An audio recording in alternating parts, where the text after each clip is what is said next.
What's up guys, this is Nasa Mosiah. In this video, I'm going to show you the most important and one of the most challenging financial issues in your life.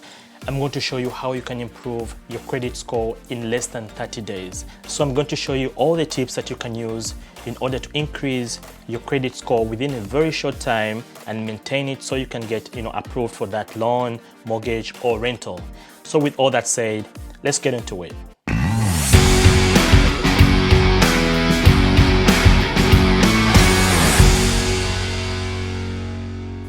Hey guys, my name is Nasa Mosiah. For those who don't know me, I'm a real estate agent here in Boston, Massachusetts, and I've been very blessed to meet and help many people on their journey to owning real estate. The most common problem that I've seen people struggling with is their failure to improve and maintain their credit scores. There was this lady who called me and she wanted to get pre-approved for a mortgage, but her credit score was only 520. Unfortunately, she was actually denied. She actually turned around and asked me to find her a rental.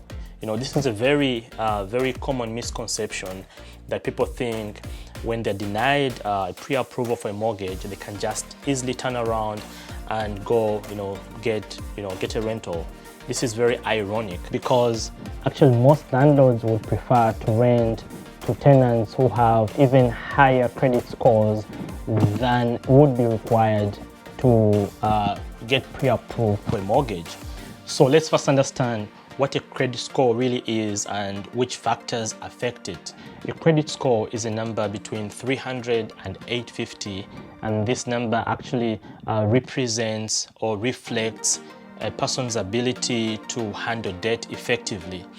So lenders mainly rely on this number in order to determine whether to lend to you or not and what interest rate to charge you. So this is because people who have low credit scores are considered risky borrowers. So what the lender does is they charge you more so they can compensate for that risk. So they may also require a shorter repayment term. So instead of the repayment term being, for example, 5 years, they may require you to pay your loan within just 2 years. Or they may also require you to find a cosigner who they can add to your account so that when you don't make your payments on time, they can go after that cosigner. So your credit score may also be used to determine how much initial deposit you would be required to put down if you wanted, for example, to buy a smartphone or get a mortgage or even rent an apartment. So they would want you to put down a bigger down payment, for example, if you had a lower credit score. So let's look at how this credit score is determined. There are many different credit bureaus in the US, but there are mainly three that are most popular. That is Equifax, Experian, and TransUnion. So what these credit bureaus do is they collect, analyze, and also report credit information about you. So there are two credit score models that are used. There is the FICO score and the Vantage score. So the FICO score is actually used by very many financial institutions, and actually currently is the commonest one being used. However, the Vantage score is also becoming more commonly used by different lenders and institutions. So the main difference between the FICO score and the Vantage score is in the way each of them represents your data. So the FICO score is actually a single credit score that is collected from all the three different bureaus. However, it gives separate scores for each bureau. For example, it reports a score for Equifax, it will report a different score for TransUnion and another score for Experian. So you will find that these scores are actually different because not all bureaus have the same amount of information about you. So you'll find all the scores being different across the board. However, what the Vantage score does is it combines all the credit information from all the three credit bureaus, and then it gives you a single kind of score. So it's claimed that the Vantage score uses machine learning to report a more accurate credit score. How is your credit score calculated? So these three bureaus look at many factors about your credit history or your credit information. However, they mainly use 5 factors in your credit history. That is your payment history, the length of your credit history, how much loan you owe, the type of credit that you have, and then they also look at whether you have new credit in the recent few months or so on your account. So let's look at these in more detail. So number one is your payment history. So this accounts for 35% of your credit score. So therefore, this actually determines whether you pay your bills on time, your debts on time, and any missed payment can negatively affect your credit score by 35%. So the longer this missed payment stays on your account, the more it impacts your credit negatively. So number two is the total amount owed, which is also referred to as credit utilization. This accounts for 30% of your credit score, and what this means is how much you use of the credit that is available to you.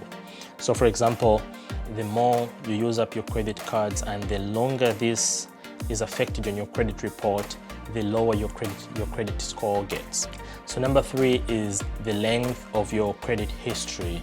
So the longer you keep these accounts open and active, actually the better your credit score will be. This accounts for 15% of your score, because the longer you hold these accounts, the less risky you consider. This is because there is more data to look at in order to determine your payment history.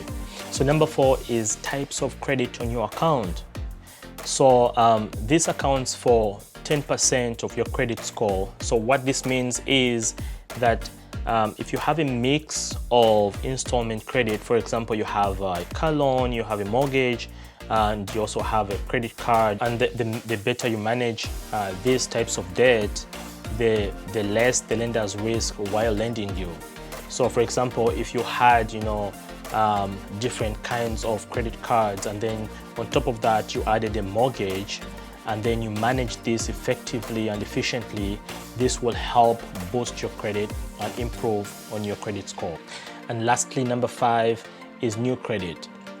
This accounts for 10% of your credit score.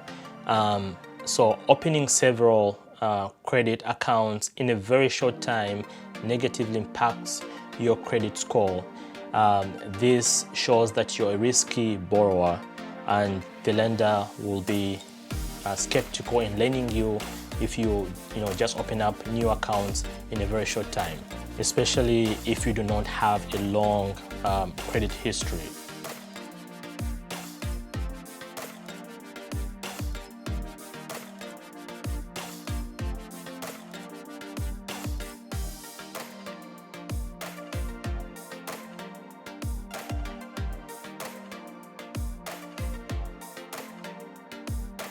So after knowing the factors that affect your credit score, how can you then take steps to improve it? So number one is paying your bills on time. So you'll have to pay your bills on time for at least 6 months for you to see a noticeable difference in your score. And number two, the other trick you can use is to increase your credit limit.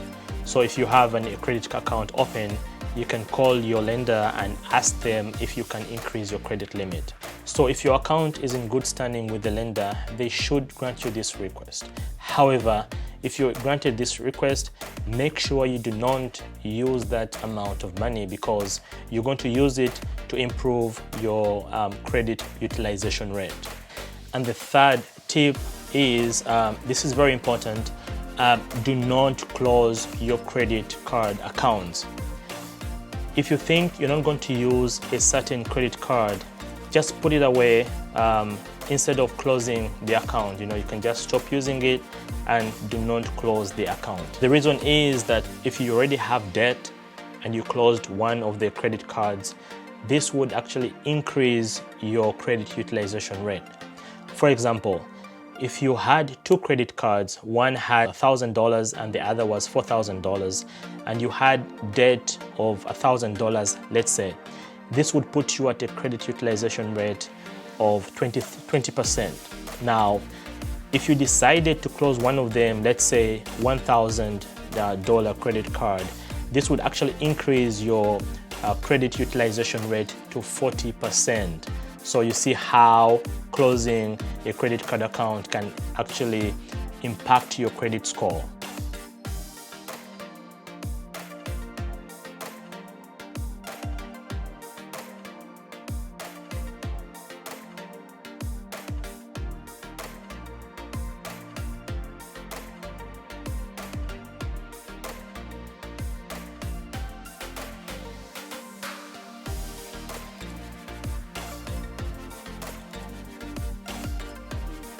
And number 5, if your account were in delinquency, or if for example, your account is in collections, you can actually call up your lenders and try to work out a way you can pay off their debt, and also ask them to make your account current and also remove all these delinquencies.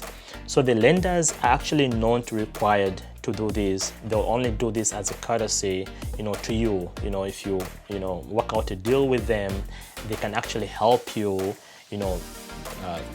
give you a payment plan and get rid of the debt, and they can also try and make sure they take off these delinquencies on your account. And number 6, do not waste your money on credit repair companies.